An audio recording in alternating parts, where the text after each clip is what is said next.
I'm Shireen Sandoval in Australia. What does it take to race a camel? We're going to show you. Go Shireen! The president's... They just called the election for the president. You can make it here in America if you're willing to try.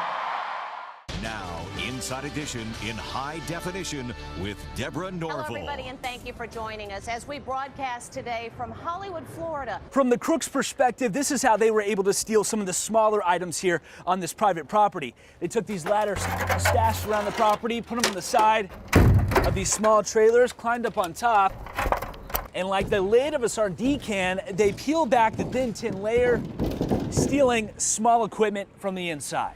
15-year-old Blake Loring says when a storm is offshore, it's time to surf. He hit Haulover Beach and took us out in the water with him. He even brought us along for a ride on a wave. I love it. 10 o'clock Saturday night. Inside, a jury hands down their verdict. Outside, crowds gather around cell phones to listen. Not guilty. That's somebody's son. That's somebody's son, and he took their life. That's somebody's son's life that he took, and he's walking away with it. Not guilty on everything. It's absurd, I believe.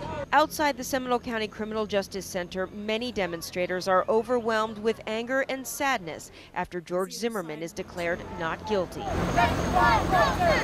Others simply resigned. Just realize the verdict's been handed down and move on. Now a new day in Sanford with folks wanting to get back to normal after a trial that put their community in the national headlines for more than a year. A few protesters remain, but this town seems eager to move on. This is a chapter in the history of the city of Sanford, but it's not the definition of the city of Sanford. Mayor Jeff Triplett says he's put together programs to bring together this city of 54,000, but some say the trial and verdict left behind a bad taste. Several area business owners would not speak on camera, hoping signs like this one do the talking for them. Every community has some aspect of that. Every community has some aspect of some division, especially here in the South. But I mean, honestly, it doesn't really make a difference. There's injustice, there's social injustice, political injustice every single day. Everyone's not going to be happy at the end of the day, but I think watching the media last night, I think everyone handled it well, on all sides. Regardless of how you personally feel about the situation, that one way or another justice will prevail. We say hi to everybody that goes by us, no matter who they are, and they say hi back, and that's how it should be. Residents here hoping the courtroom drama fades, and as time passes, the wounds will heal as well. What a frustrating, agitating, chaotic, wet mess. And that doesn't even describe what the dozens, quite possibly hundreds of people in Aventura who no longer have vehicles are feeling. Leonard Obando's Volkswagen is now useless. It won't even unlock. I try to hit the alarm. It doesn't sound at all, so I think the water already got in. Joe Dees is one of the many to flat out abandon their vehicle. He walked home. In the meantime, you're soaked and you've got no shoes. Completely. Otherwise, I wouldn't. I walked, I would say, 2 miles at least. It is believed Aventura received over a foot of rain in a matter of a few hours. Streets flooded in every direction. Biscayne Boulevard came to a standstill. Even the Aventura Mall taking in water. The garages there provided temporary relief, but also a warning. These mall employees decided the risk wasn't worth it. They waited hours. 4 hours, yes. 4 hours. It's gotten worse? Oh, yes. Oh, yes. It's pretty much flooded everywhere. So this kind of gives you a slice of everything. This vehicle was towed. He tells me he's towed about 5 or 6. Right over here, she is trying to figure a way to get out, and they are deciding if they should go out. What happens when you venture out? It has been a mess. In most cases, the stranded waited it out. It was more than just protecting the groceries for these public shoppers. I'm waiting for my husband here, and I don't see him anywhere. In other instances, some had to call police. Several parts of this city underwater. It will likely take days to figure out the extent of what was lost. Do you imagine you will be able to be out here gardening once that runway is done? Absolutely not. Brenda Shalafor is worried she'll soon lose her garden oasis. She believes the serenity of her fountains, ponds, and flowers, Aren't they beautiful? will be drowned out by jet engines. It will make this neighborhood uninhabitable. Next year, the new runway at Fort Lauderdale Hollywood International is expected to open. And with the new runway comes a new flight path that will have planes flying right over Shalafor's house. Why would you want to drive home to hell every day? But finally, a plan to compensate Shalafor and 900 of her neighbors living just south of the airport has been hammered out and was unveiled at the Dania Beach Commission meeting. Homeowners who allowed the government to help soundproof their homes would get a check worth 14% of their home's value. Homeowners who put in noise-reducing insulation in windows themselves will get a check worth 22% of their home's value. I'm sure there's some homeowners who think they should have more. I probably would agree with them, but I think based on the law and what's allowed under it, this is a good deal. I couldn't replace this for what they're going to give me. Shalafor obviously doesn't think it's a good deal. She plans to move once the jets start using the runway. The new proposal also includes the airport paying homeowners who sell up to 25% of their home's value if it sells below market value. For Shalafor, that still isn't enough. This neighborhood is uninhabitable. I want out now. Cut me a check. For the full value of this house. Absolutely.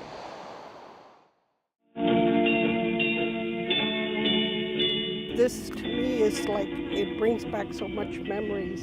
In the hallways, in the library, in the courtyard, generations of young Miami grew up here at Miami Senior High School. Alumni that come in and they say, you know, I graduated in 1952, this was my homeroom, this is where I met my husband, I sat here, I carved my name on this tree. And in the newly restored auditorium open Friday for alumni and visitors, Tanya Gonzalez-Rosio had just that kind of moment. This is my homeroom seat. This is my homeroom seat. Tanya, class of 1964, remembers fans behind the intricate lattice work to cool the place in the pre-AC days. She remembers her homeroom class gathering here because even then the school was overcrowded. And this was my senior class homeroom seat. And I remembered it because I specifically picked it out, and now here I am again. It's a lot. $55 million over nearly 5 years restored the main building, built in 1928, to its original grandeur.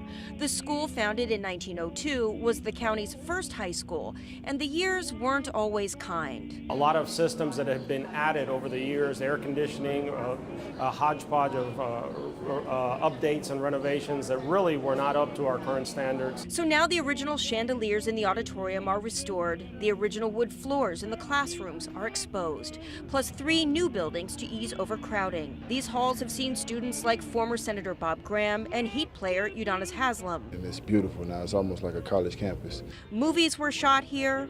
Tommy, Mickey, Tim. And it's a new source of pride for students who've always loved the place they call the High. It's such an emotional moment for me to be here.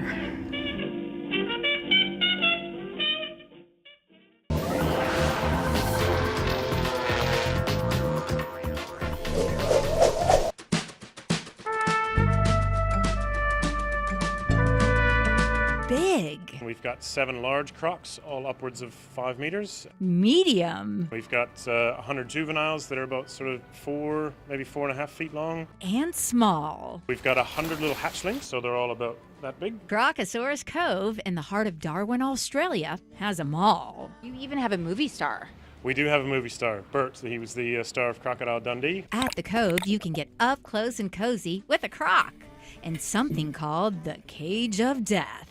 It's a big Perspex cylinder of glass, or cylinder of acrylic, that gets dropped in the water into any of the 4 different enclosures. I was going to take a dip, but I made Ben, my photographer, do it.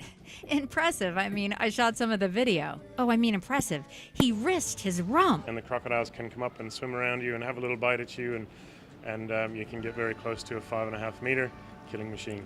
If you don't want to see a salty that close, by the way, that's Aussie talk for croc, why not just feed the little fellas?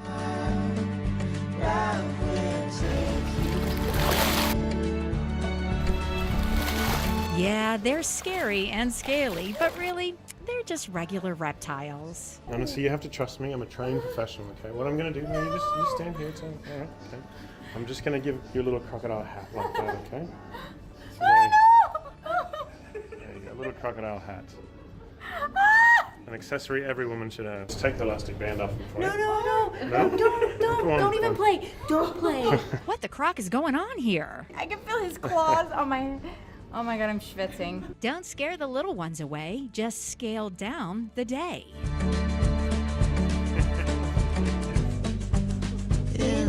We have the largest display of Australian reptiles in the world, so we have various feed shows throughout the day.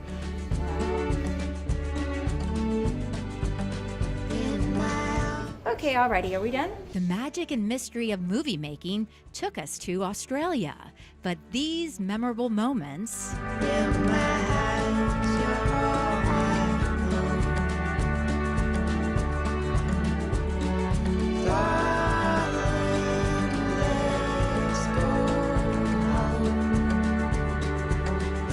are proof the land down under really is a world of wonder. Love will take